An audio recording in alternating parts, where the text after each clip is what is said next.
Dear students, वैसे तो हम पहले ही पढ़ चुके हैं कि पीरियोडिक टेबल में जितने भी एलिमेंट्स हैं उसको एस, पी, डी और एफ ब्लॉक में किस प्रकार से डिस्ट्रीब्यूट किया गया है। अब अगर मान लो आप उस वीडियो को नहीं देखे हैं तो उसका लिंक मैंने डाल दिया है, आप जाकर के वीडियो देख सकते हैं। लेकिन आज मैं आपको पढ़ा रहा हूं कि एस ब्लॉक एलिमेंट में कौन कौन से हैं। तो एस ब्लॉक जो एलिमेंट्स हैं, पहले मैं आपको क्वेश्चन देता हूं। मैं आपको पहले एक क्वेश्चन देता हूं कि what R S block elements. तो आप देखिए, अगर ऐसा क्वेश्चन आता है तो आप सबसे पहले एक लाइन में लिखेंगे the s block elements of the periodic table are those in which the last electronic configuration करते हैं ना, तो उसमें जो लास्ट इलेक्ट्रॉन है एंटर्स द आउटरमोस्ट ऑर्बिटल्स। वो कहां पे एंटर करता है? आउटरमोस्ट ऑर्बिटल में एंटर करता है। अब एस ऑर्बिटल, ये देखिए एस ऑर्बिटल यानी एस सबशेल में कितने ऑर्बिटल होते हैं? एक ही होते हैं। एस ऑर्बिटल एक ही होता है। इसमें कितने इलेक्ट्रॉन आ सकते हैं? एक ऑर्बिटल में दो इलेक्ट्रॉन आते हैं। अगर इसमें एक इलेक्ट्रॉन है तो उसको हम फर्स्ट ग्रुप में रखेंगे। देखो फिर से, एस ब्लॉक एलिमेंट्स में जब उसका कॉन्फ़िगरेशन किया जाता है और लास्ट में अगर एक इलेक्ट्रॉन आता है एस ऑर्बिटल में, एक इलेक्ट्रॉन है तो वह फर्स्ट होता है ना। वन तो वन, उधर वन है तो इधर भी फर्स्ट में आएगा, या इसी को 1A भी कहते हैं या फिर फर्स्ट ग्रुप कहते हैं।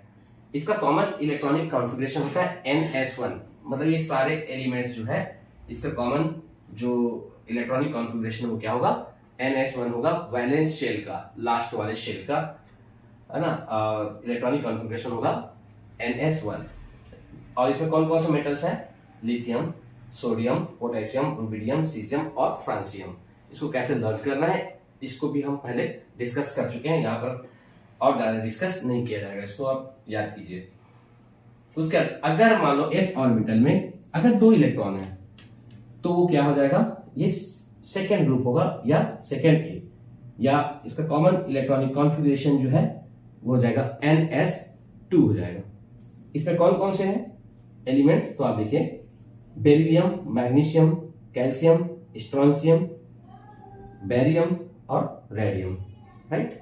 तो ये सारी चीजें। अब आप देखिए, फर्स्ट ग्रुप को हमने एक नाम दिया है एल्कली मेटल्स और सेकेंड ग्रुप को एल्केलाइन अर्थ मेटल्स भी कहा जाता है। तो देखिए, एस ब्लॉक एलिमेंट्स दो भागों में डिवाइड है।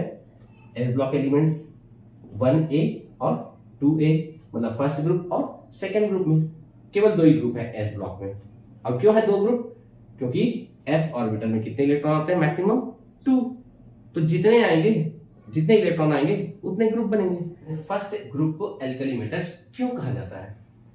तो देखिए, एल्कली मेटल्स कहने के पीछे एक रीजन है। जब भी कोई नाम दिया जाता है तो उसके पीछे कुछ ना कुछ रीजन होता है, और वो रीजन क्या है? देखिए, alkali metals form hydroxides on reaction with water, है ना। जब ये वाटर के साथ में रिएक्ट करते हैं, वाटर के साथ में, तो ये क्या बनाते हैं? Hydroxides which are strongly alkaline in nature. जो कि उसका नेचर कैसा होता है? एल्केलाइन होता है, राइट। क्योंकि ये जब वाटर के साथ रिएक्ट करते हैं तो हाइड्रोक्साइड बनाएंगे, और हाइड्रोक्साइड क्या होते हैं? एल्केलाइन नेचर के हैं। इसको हम केमिकल प्रॉपर्टीज में और डिटेल पढ़ेंगे, अभी तो नाम क्यों दिया गया वही पढ़ रहे हैं। अब देखिए, सेकेंड ग्रुप को हम कहते हैं एल्केलाइन अर्थ मेटल्स, जिसमें ये सारे एलिमेंट्स इंक्लूड है। अब इनको एल्केलाइन अर्थ मेटल क्यों कहा जाता है? तो इसके पीछे रीजन देखो। Alkaline earth metals form oxides and hydroxides. ये भी ऑक्साइड्स और हाइड्रोक्साइड बनाते हैं। बेरियम जो है, बेरिलियम जो है वो बेरियम ऑक्साइड बनाता है, BeO। मैग्नीशियम जो है वो मैग्नीशियम ऑक्साइड बनाता है, MgO। तो ये जो होते हैं ना, ये भी कैसे होते हैं? इसका नेचर कैसा होता है? एल्केलाइन होता है। इसके भी हाइड्रोक्साइड है और ऑक्साइड है, इसका नेचर कैसा होता है? एल्केलाइन होता है। और सबसे पहली बात यह है कि इसको अर्थ मेटल क्यों कहा जाता है? क्योंकि ये मिलते हैं कहां? They are found in earth crust. Crust जानते हैं ना, पृथ्वी का अर्थ यानी पृथ्वी, पृथ्वी का जो ऊपरी हिस्सा होता है ना, पृथ्वी का ऊपरी हिस्सा है ना, वहां पर ये पाया जाता है।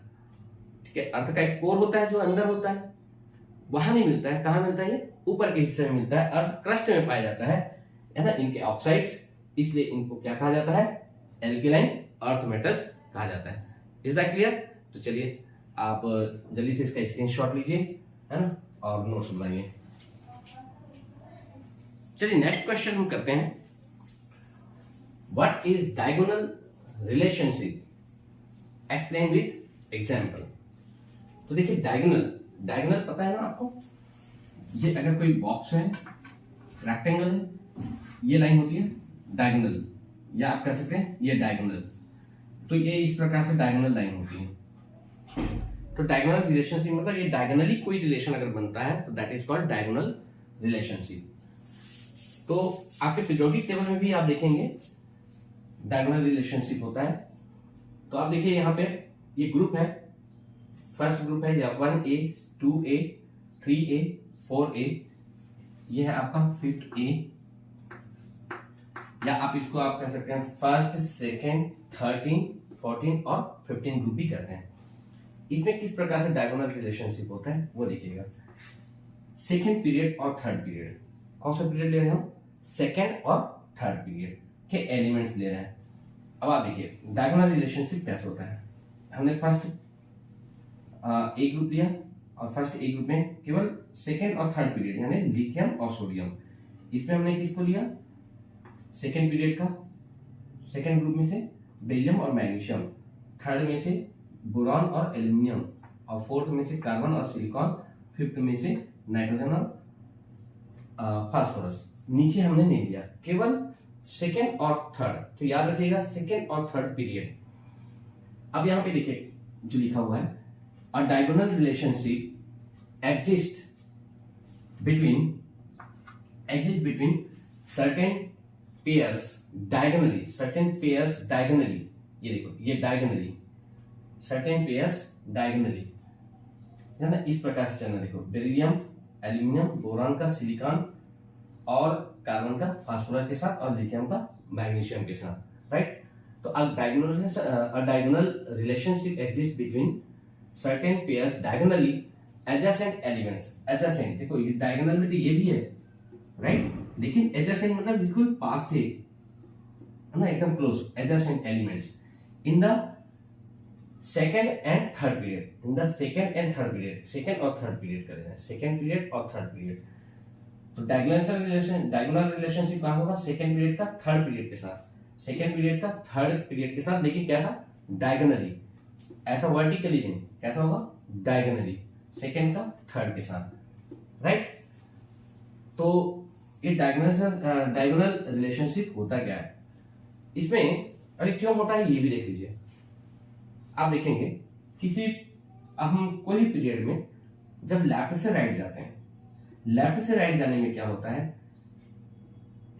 नंबर ऑफ शेल्स तो वही रहता है ना, और न्यूक्लियर चार्ज बढ़ता है, लेफ्ट से राइट जाने पर न्यूक्लियर चार्ज बढ़ता है, तो क्या होता है, कंस्ट्रक्शन होता है और साइज जो है वो छोटी होती जाती है। जब किसी पीरियड में लेफ्ट टू राइट जाएंगे तो साइज कैसे होती है, छोटी होती है। और जैसे हम इधर से इधर जाना है तो लिथियम से बेरिलियम की साइज छोटी होगी, फिर बोरान की साइज और छोटी, ये इस प्रकार से साइज छोटी होती जा रही है। और टॉप टू बॉटम जाने से साइज जो है वो बढ़ती है। कारण क्या है कि उसमें नंबर ऑफ शेल्स बढ़ते हैं। सेकेंड पीरियड है मतलब 2 शेल, थर्ड पीरियड है मतलब 3 शेल, है ना। तो ऊपर से नीचे जाएंगे, इसमें देखो, इसमें देखेंगे 2 शेल है और इसमें कितने शेल है, 3 है, इसमें 2 है, इसमें 3 है, ठीक है। तो आपने देखा कि लेफ्ट टू राइट जाने पर क्या हो रहा है, साइज छोटी हो रही है, और टॉप टू बॉटम जाने पर साइज क्या हो रही है, बढ़ रही है। तो अब आप देखिए लिथियम जो है सोडियम से क्या है, नीचे से ऊपर जाएंगे तो साइज बड़ी होगी, मतलब लिथियम की साइज छोटी है। फिर यहां देखो बेरिलियम और मैग्नीशियम, बेरिलियम की साइज क्या है, छोटी है, और मैग्नीशियम की क्या है, बड़ी है ना, मैग्नीशियम की बड़ी है। अब बेरिलियम जो है मैग्नीशियम से क्या है, बेरिलियम मैग्नीशियम से क्या है, छोटा है, और लिथियम से भी क्या है, छोटा है। तो मैग्नीशियम क्या है, बड़ा है, मैग्नीशियम बेरिलियम से क्या है, बड़ा है। और लिथियम भी बेरिलियम से क्या है, बड़ा है। तो बेरिलियम से ये भी बड़ा है और ये भी बड़ा है। तो बेरिलियम से देखो ये भी बड़ा है, ये भी बड़ा है। तो दोनों के बीच में एक देखो सिमिलरिटी क्या हुई, ये इस प्रकार से एक रिलेशन बन गया। बेरिलियम से ये भी बड़ा है, बेरिलियम से ये भी बड़ा है ना। तो साइज की दृष्टि से देखें तो करेक्ट। तो ऊपर से नीचे जाने पर क्या होता है, नीचे जाने पर साइज क्या है, बढ़ती है, ठीक है। लेकिन यहां पर देखो इससे साइज बड़ी है, इससे इसकी साइज बड़ी है, तो ये दोनों रिलेशनशिप सेम इसी प्रकार से यहां भी देखो। तो ये होता क्यों है, आयनिक साइज या एटॉमिक साइज के कारण, राइट, एटॉमिक साइज के कारण। और होता है इलेक्ट्रोनेगेटिविटी। लेफ्ट से राइट जाते हैं तो इलेक्ट्रोनेगेटिविटी क्या होती है, इंक्रीज होती है। लेफ्ट से राइट जाते हैं तो इलेक्ट्रोनेगेटिव इंक्रीज होती है। और टॉप टू बॉटम जाते हैं तो इलेक्ट्रोनेगेटिविटी क्या होती है, डिक्रीज होती है ना। ये देखो, ड्यू टू इलेक्ट्रोनेगेटिविटी, है ना। तो ठीक है, जैसे लेफ्ट से राइट जाएंगे तो इलेक्ट्रोनेगेटिविटी क्या होती है, इंक्रीज होती है। इलेक्ट्रोनेगेटिविटी इंक्रीज होती है, इलेक्ट्रोनेगेटिविटी इंक्रीज होती है। और है ना, लेफ्ट राइट में। और टॉप टू बॉटम जाएंगे तो क्या होता है, इलेक्ट्रोनेगेटिविटी डिक्रीज होती है। तो यहां देखो, चलो एग्जांपल इसका लेते हैं हम, बोरॉन और एल्यूमिनियम। तो देखिए बेरिलियम से बोरॉन की इलेक्ट्रोनेगेटिविटी ज्यादा होगी, बेरिलियम से बोरॉन की इलेक्ट्रोनेगेटिविटी ज्यादा होगी, और बोरॉन से एल्यूमिनियम की इलेक्ट्रोनेगेटिविटी क्या होगी, कम होगी। इसकी कम होगी, इसकी ज्यादा, इसकी कम। तो इसकी इलेक्ट्रोनेगेटिविटी इससे भी ज्यादा है और इससे भी ज्यादा है ना। या फिर कह सकते हैं कि बेरिलियम की इलेक्ट्रोनेगेटिविटी बोरॉन से कम है और एल्यूमिनियम की कम है, मतलब ये भी कम, ये भी कम। तो इन दोनों, ये दोनों इनसे कम है, तो कम है, इसलिए क्या होगा, इन दोनों के बीच में एक रिलेशन होता है, राइट। तो ये आप ये दो मेन फैक्टर है जिसके कारण से ये डायगोनल रिलेशनशिप पाया जाता है। इसके कारण से कुछ प्रॉपर्टीज जो है उसमें ये सिमिलरिटी शो करते हैं, राइट। और ये जो डायगोनल रिलेशनशिप है ना, वो फर्स्ट टू 20 एलिमेंट्स तक पाया जाता है। या यूं कहें कि ये सिलिकॉन तक विजिबल है, राइट, मोस्ट प्रोमिनेंट है सिलिकॉन तक, आगे नहीं। ये करेक्ट 1 to 20 एलिमेंट्स तक है, ऐसा नहीं कि पूरे में सब में पाया जाए, ऐसा नहीं। तो हमारी हेडिंग देखिए, एस ब्लॉक एलिमेंट है। एस ब्लॉक एलिमेंट मतलब क्या है, 1A और 2A यही आएंगे। तो हम इसी के बारे में बताने जा रहे हैं कि 1A और 2A में डायगोनल रिलेशनशिप पाया जाता है। तो किसमें पाया जाएगा, लिथियम और मैग्नीशियम। देखो लिथियम भी है ना एस ब्लॉक का, और मैग्नीशियम भी है एस ब्लॉक का। तो लिथियम और मैग्नीशियम, इनके बीच में डायगोनल रिलेशनशिप पाया जाता है, कुछ सिमिलरिटी पाई जाती है।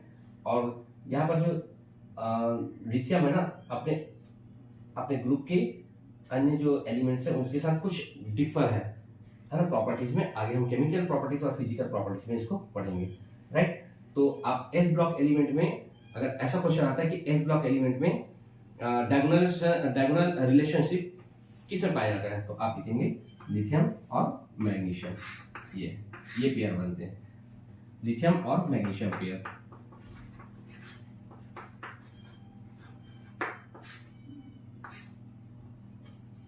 राइट, इन S block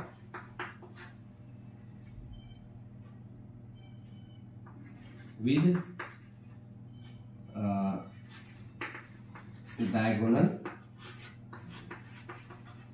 relationship, right? Okay. Note. चलिए फटाफट देखते हैं हम एस ब्लॉक एलिमेंट में। सबसे पहले एल्कली मेटल का electronic configuration. Okay, alkali metals है क्या क्या है आपका, lithium, sodium, potassium, rubidium, caesium and francium. Lithium तो पता है आपको कि इसका एटॉमिक नंबर होता है 3 में आप 8 ऐड करो तो 3 और 8 क्या होता है 11, तो सोडियम बन गया। फिर से एक बार 8 ऐड करो तो कितना हो गया, ये आपका 19 हो गया। उसके फिर 18 ऐड करो, 18 ऐड किए तो ये हो गया 37। इसमें आप फिर से 18 ऐड करो, है ना, 18 ऐड करेंगे ये बन गया आपका 55। फिर अब लास्ट में इसमें करना है 32 ऐड करेंगे तो ये बन जाएगा आपका 87, राइट। अब इसका इलेक्ट्रॉनिक कॉन्फ़िगरेशन आपको लिखना है ना। तो इलेक्ट्रॉनिक कॉन्फ़िगरेशन लिखना है तो कैसे लिखेंगे, देखिए इलेक्ट्रॉनिक कॉन्फ़िगरेशन के लिए क्या करते हैं, ध्यान से सुनिएगा। पहले हम इलेक्ट्रॉनिक कॉन्फ़िगरेशन करना सीख गए हैं, चलो एक बार रिवीजन भी हो जाएगा।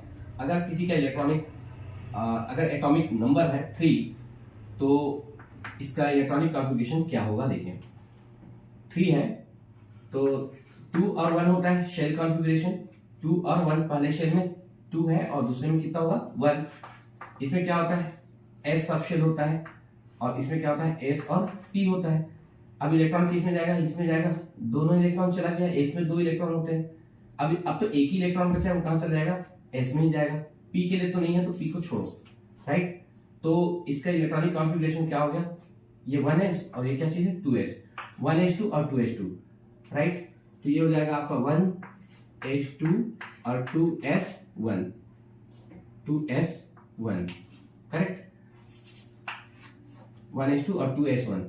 अब 1s, अब आप देखिएगा 1s किसका है, 1s2 किसका है, 1s2 जो है वो किसका होता है हीलियम का। तो आप अब इसको शॉर्टकट में ऐसा भी लिख सकते हैं, शॉर्टकट। तो शॉर्टकट में आप लिख सकते हैं ये हीलियम 1s2 के लिए हीलियम और ये बचा क्या आउटर मोस्ट शेल में, इसको ब्रैकेट में, और ये हो जाएगा आपका सॉरी 2s1, ये शॉर्टकट में, करेक्ट। इसी प्रकार सोडियम पे चलते हैं। सोडियम क्या है 11 है तो 11 है तो क्या होगा 2, 8 और 1, 2, 8, 1। तो ये 1s, 2s और ये 3s। अब इसमें क्या है 2 इलेक्ट्रॉन और लास्ट में क्या है एक ही इलेक्ट्रॉन है तो 3s1। अब ये s दूसरे में क्या होगा, हाँ इसमें 2 इलेक्ट्रॉन आए हैं और 6 बचे हैं तो ये कहां चलाएगा p में चलाएगा 2p6, ये हो गया, ओके। तो ये इसका कॉन्फ़िगरेशन क्या होगा 1s2, 2s2, 2p6 और 3s1, 1s2, 2s2, 2p6, 3s1। या फिर हम ऐसा लिख सकते हैं, देखो यहां तक का कॉन्फ़िगरेशन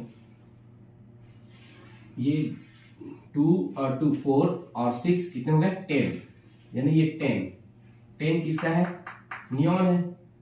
तो आप कह सकते हैं यहाँ पे नियॉन प्लस क्या होगा नियॉन ये हो गया 3s1, 3s1। इस प्रकार से इसका कॉन्फ़िगरेशन होगा, राइट। उसके बाद में आते हैं हम 19 पोटेशियम के लिए। तो 19 2, 8, 8 और 1, 2, 8, 8, 1। तो ये आपका हो गया 1s2, 2s2, 2p6, 8 हो गए, 3s2, ये इसके लिए लो ना, ये देखो ऐसा 3s2 और 3p6 और ये क्या हो जाएगा 4s1। तो इसका कॉन्फ़िगरेशन लिखते हैं 1s2, 2s2, 2p6, 3s2, 3p6 और 4s1, करेक्ट। तो चलिए ये इस प्रकार से अब आप देखेंगे ये यहां तक का कॉन्फ़िगरेशन 2, 2, 4 और 6 कितने हो गए 10 हो गए, और 10 और 8 18। तो 18 किसका है आर्गन और फिर 4s1। इसके बाद में आते हैं रुबिडियम 37 है, 37 2, 8, 18, 2, 8, 18, 8 और 1, 2, 8, 18, 8 और 1। फिर से देखो 1s2, 2s2, 2p6, 3s2, 3p6 3d10, ये हो जाएगा आपका 4s2 4p6 और ये हो जाएगा 5s1, राइट। देखो काउंट करके देखो, हो रहा है ना 10 और 18, 10 और 8 18 18 36 और 37, ये तो ये कॉन्फ़िगरेशन किसका हुआ, रुबिडियम का। यहाँ लिख देते हैं 1s2 2s2 2p6 3s2 3p6 3d10 4s2 4p6 और 5s1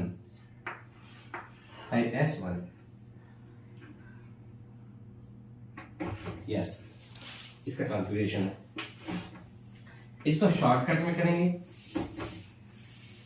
तो देखिए रुबिडियम से पहले जो नोबल गैस है, रुबिडियम से पहले नोबल गैस जो होता है वो क्या है, क्रिप्टन है। तो ये Kr क्रिप्टन हो गया, राइट, और ये 5s1। मतलब आप देखो ये फर्स्ट एक ग्रुप है, इसके पहले क्या आएगा, है ना, शॉर्टकट में ये लिखते हैं, इसके पहले जो आया नोबल गैस यानी जीरो ग्रुप वाला उसको लिखते हैं। तो लिथियम के पहले हीलियम आता है, सोडियम के पहले आर्गन आता है, सॉरी नियॉन आता है, और पोटेशियम से पहले 19 से पहले 18 मतलब आर्गन, और रुबिडियम 36 से सॉरी रुबिडियम 37 के पहले क्या आएगा 36 किसका है, क्रिप्टॉन का है, तो वो क्रिप्टॉन है, मतलब शॉर्टकट। इसी प्रकार से फिर सीजियम है 55 और 55 के पहले 54 मतलब किसका है, जीनॉन का है, तो जीनॉन का आएगा, राइट। तो उसका शॉर्टकट ये आप इसको पूरा कंप्लीट कर लेंगे, है ना, ऐसे ही करना है। चलो मैं आपको बता ही देता हूँ। क्रिप्टॉन, अच्छा सॉरी ये है जीनॉन के साथ वाला है ना, तो आप अगर शॉर्टकट लिखना चाहते हैं यहाँ पे लिख सकते हैं ऐसा, ये आएगा जीनॉन और ये आएगा 6s1, राइट। जस्ट इसके पहले देखो, इसके पहले क्या आता है 55, ठीक है।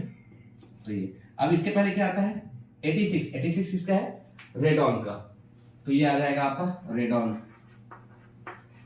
और 7s1।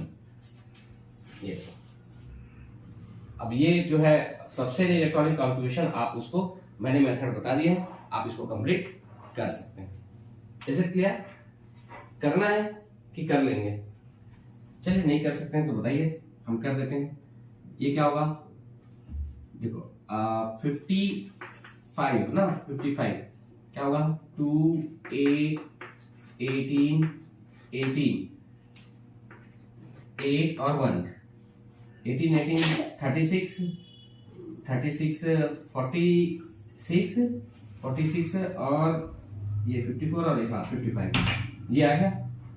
ये आर का आएगा यहाँ से ले लेंगे, यहाँ से 1s2 इसके लिए 2s2 2p6 इसके लिए लेते हैं 3s2 3p6 3d10 इसके लिए लेते हैं 4s2 4p6 4d10 इसके लिए लेते हैं।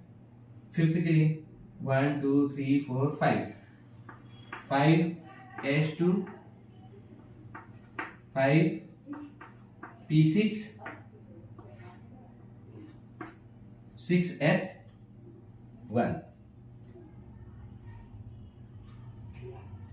सारे इलेक्ट्रॉन को आप काउंट करके देख लो, करेक्ट। ये हाँ ये इसके लिए ओके। चलिए अब उसके आपसे लेते हैं, ये 87 को लेते हैं, 87 फ्रांसियम के लिए 87। अब 87 के लिए आप कीजिए तो क्या होगा 2 8 18 आ जाएगा 32 और ये 20 और 32 ये और ये 1s2 2s2 2p6 ये हो गया। अब इसके लिए लेते हैं 3s2 3p6 3d10। अब इसके लेते हैं 4s2 4p6 4d10 और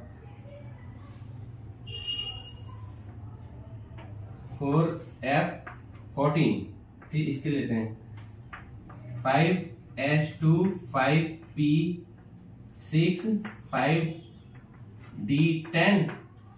उसके बाद इसको लेते हैं, इसको 6s2 6p6 और 7s1। मतलब ये आ गया इसका शॉर्टकट में, ये शॉर्टकट।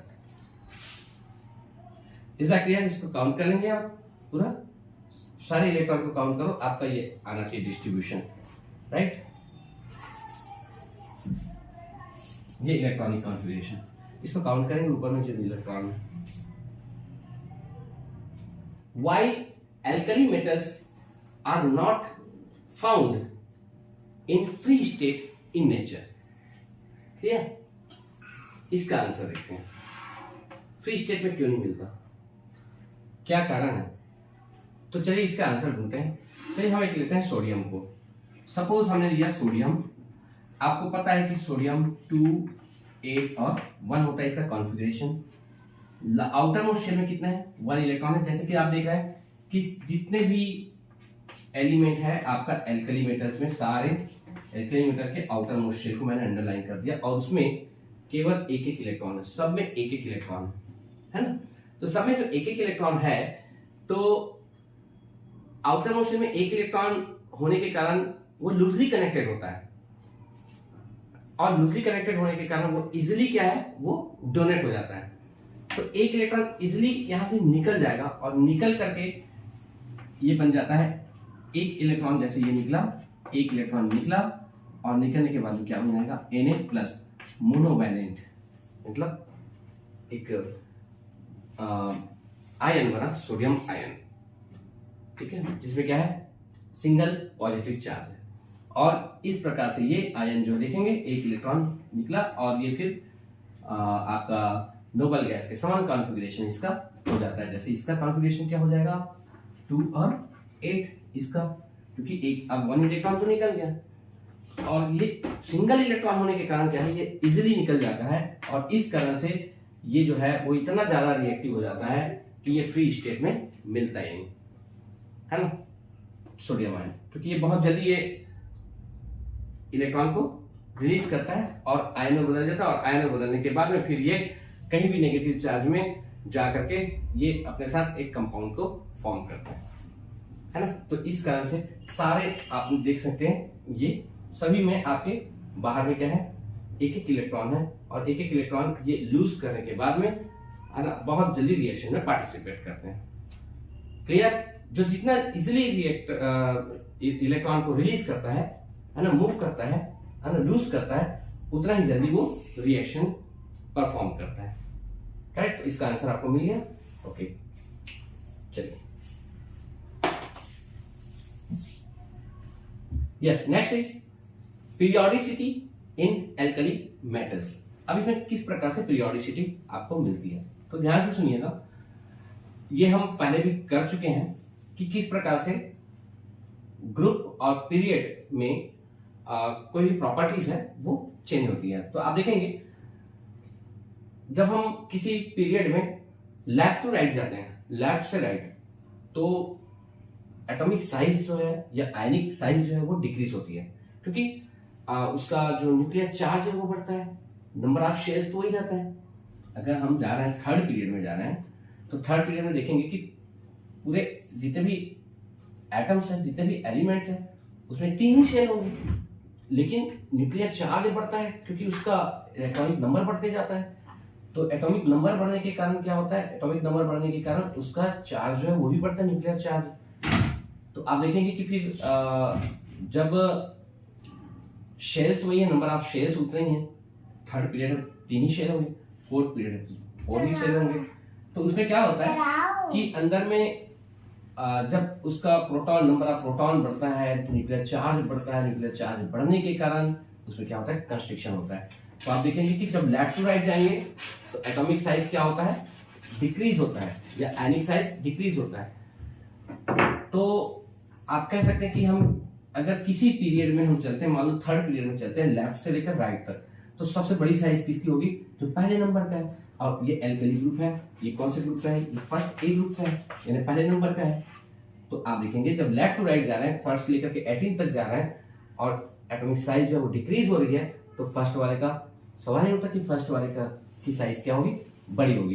तो इसका एटॉमिक साइज और आयनिक जो रेडियस है, एटॉमिक रेडियस और आयनिक रेडियस दोनों ही क्या होगा, इसका सबसे ज्यादा होगा अपने पीरियड में, राइट। ये पहला हुआ in a period, in a particular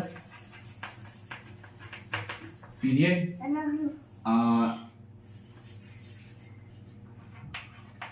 आयनिक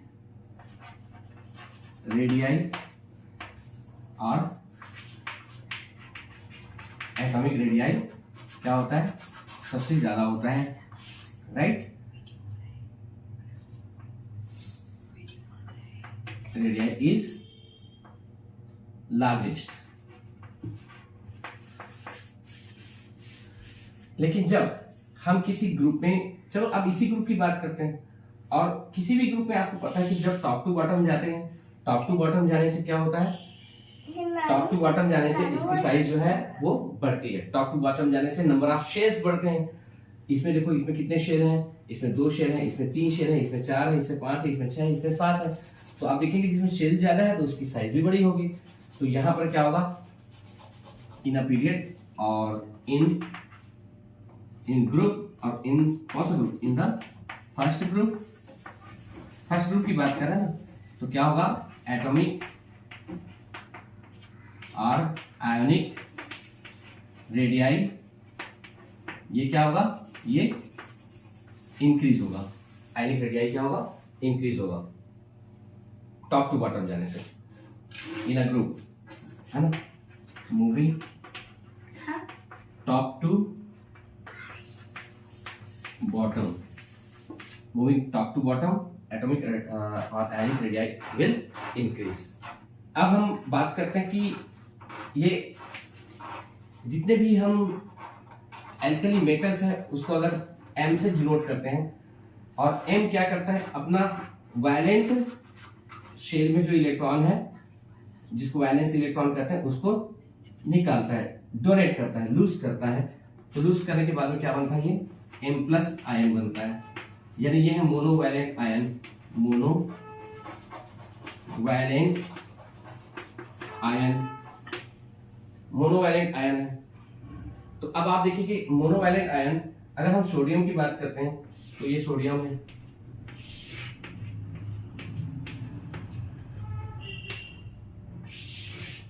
ये सोडियम, और जब ये एक इलेक्ट्रॉन निकालेगा, ये वाला इलेक्ट्रॉन निकालेगा -1, तो आप देखेंगे अब उसके पास 10 इलेक्ट्रॉन है, ये बन गया Na+। तो इसमें कितने शेल्स हैं, 1 2 3, और इसमें 1 और 2, तो साइज किसकी बड़ी है ना, इसकी बड़ी है। तो आप कह सकते हैं ये क्या चीज है, सोडियम प्लस Na+, या हम है ना Na+, और ये क्या है, Na है। तो ये पेरेंट एटम है, और ये क्या चीज है, उसका आयन है। पेरेंट एटम है और ये उसका आयन है। तो यहाँ पर देखिए ये पेरेंट एटम है, ये उसका आयन है। अब बताओ कि किसकी साइज बड़ी होगी। तो सवाल ही उनका, इसमें से इलेक्ट्रॉन जैसे ही निकला, ये वाला शेल खत्म हो गया, तो आयन में एक शेल कम है, तो इसलिए इसकी साइज छोटी होगी और इसकी क्या होगी, बड़ी होगी। तो साइज यानी आयोनिक और एटॉमिक रेडियाई है ना, क्या होगा, M का बड़ा होगा किसे, M+ से। क्लियर, इस चीज को याद रखें, इस चीज को नोट रखें, और रिजल्ट तो आपको समझ में आ गया है। Is that clear? So note it down.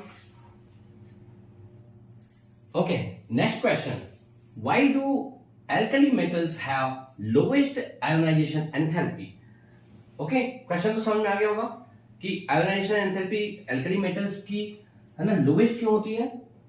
तो यहाँ पर लोवेस्ट मतलब अपने पीरियड में, है ना, हम किसी पीरियड में देखते हैं।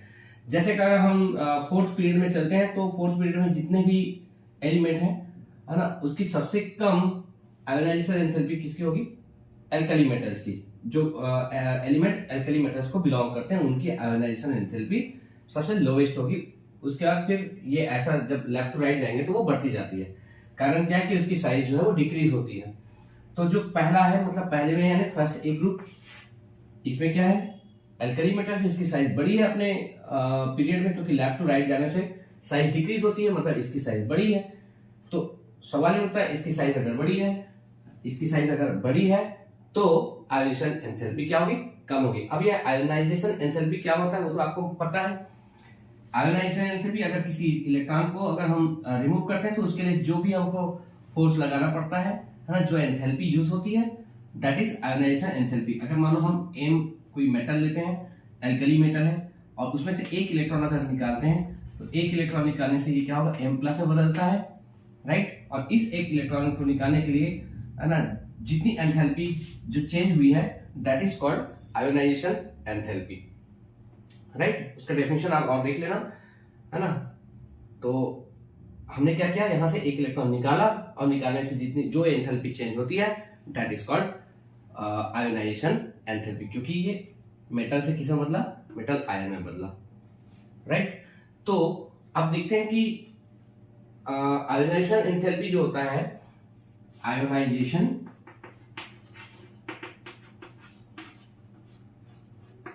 एंथैल्पी ये होता है inversely proportional to size of atom, size of atom. मतलब अगर साइज ऑफ एटम अगर बड़ा है तो ये इसको ऐसे लिख देते हैं, हाँ चलिए ठीक है। अगर साइज ऑफ एटम अगर है ना बड़ी है ना, इसकी बड़ी साइज है तो आयोनाइजेशन एंथैल्पी क्या होगी, कम होगी। और यदि साइज ऑफ एटम अगर कम है तो फिर एंथैल्पी क्या होगी, ज्यादा होगी। तो ये क्लियर है कि लेफ्ट टू राइट जाने से इसकी साइज छोटी होती है, और साइज छोटी होगी तो आयोनाइजेशन एंथैल्पी बढ़ेगी। और अगर मान लो लेफ्ट साइड देखते हैं, इसकी साइज बड़ी है, जितने भी एल्कली मेटल्स सब इसकी साइज बड़ी है अपने पीरियड में, तो इसकी आयोनाइजेशन एंथैल्पी क्या होगी, कम होगी। क्योंकि देखिए ना जिसकी साइज बड़ी है, सपोज ये पोटेशियम है ना, ये 8 इलेक्ट्रॉन है इसमें 8 इलेक्ट्रॉन, इसमें 2 इलेक्ट्रॉन, इसमें 1 है। अब आप देखिए न्यूक्लियस से इतना दूर में है, एक इलेक्ट्रॉन को निकालने में उनको कितनी एनर्जी लगेगी यार, बहुत कम। गए और सीधा उठा के निकाल दिए आसानी से, राइट। तो बस इसका न्यूक्लियर चार्ज जो है ना, यहाँ पे अट्रैक्शन भी कमी होता है, और है ना, तो इस कारण से साइज बड़ी होने के कारण इसको हम आसानी से इजिली निकाल लेते हैं, ठीक है। Yes, so the next question is what is hydration enthalpy? Okay, hydration enthalpy is the amount of energy released on dilution of 1 mole of gaseous ions, right? 1 mole of gaseous ion on dilution, right? On dilution of 1 mole of gaseous ions, right?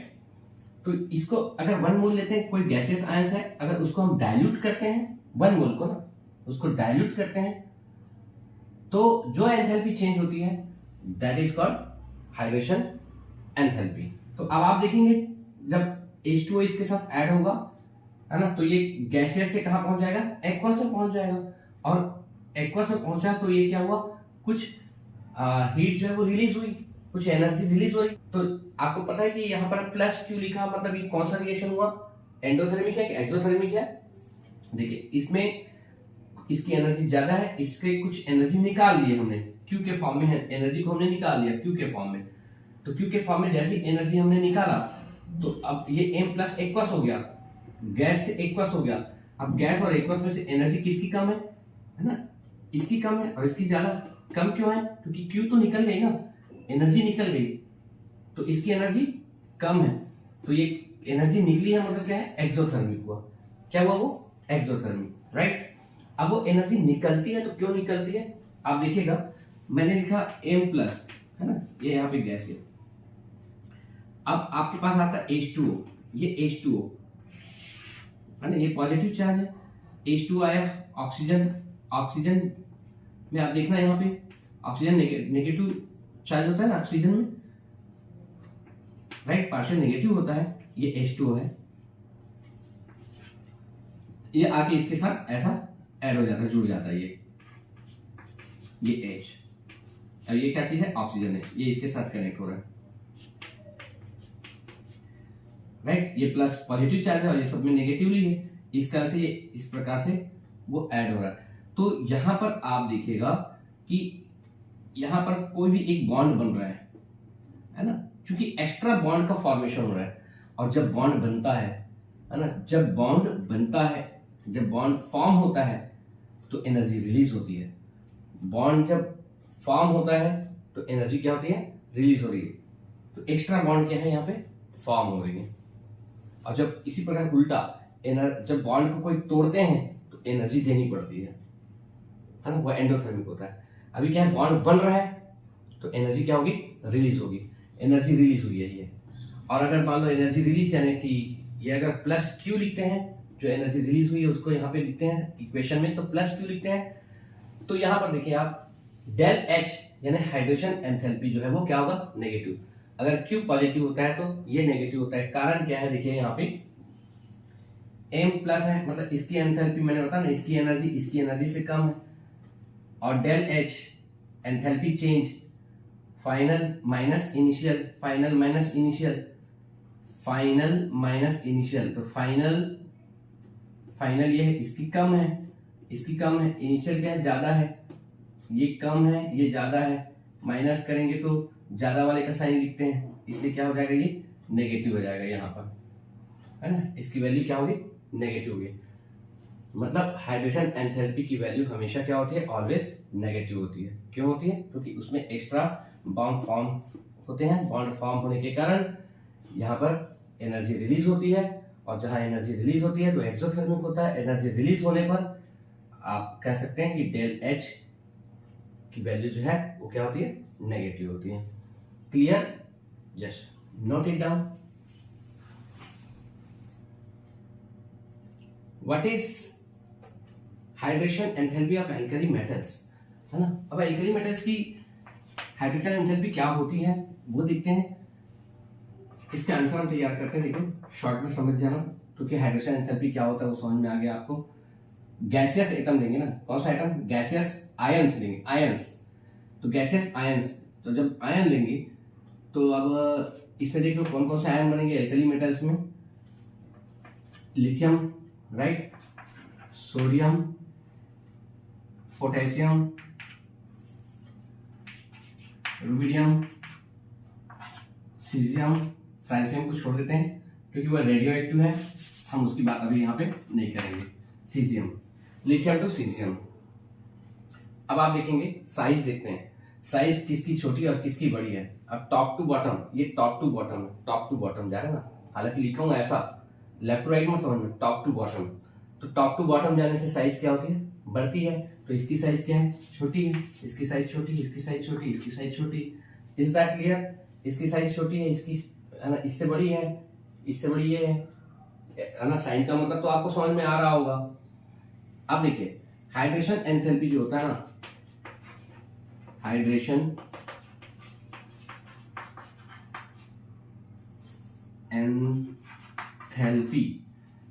Enthalpy, right, और यह है inversely proportional to size of gaseous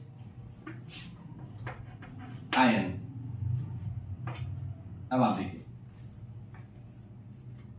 अब आप बताइए कि किसकी hydration enthalpy ज्यादा होगी। साइज ऑफ गैसियस आयन, कौन से आयंस की साइज जो है वो सबसे कम है? इसकी कम है, तो हाइड्रेशन एंथैल्पी क्या होगी? इसी की ज्यादा होगी, राइट। यहां से समझ जाना। फिर से देखो अगर गैसेस, देखो यहाँ पे hydration enthalpy inversely proportional to size of gaseous ion, तो गैसियस आयन की साइज अगर मान लो छोटी है तो हाइड्रेशन एंथैल्पी ज्यादा होगी, अगर इसकी साइज क्या है बड़ी है तो हाइड्रेशन एंथैल्पी क्या होगी, कम होगी, है ना। तो आप कह सकते हैं since lithium is the smallest gaseous ion among all the alkali group,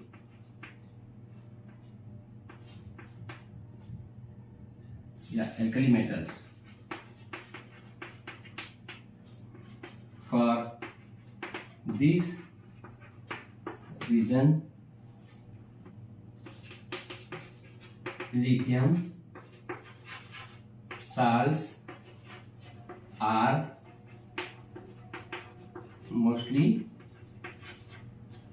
hydrated, lithium salt, क्योंकि इसकी साइज क्या है, छोटी है।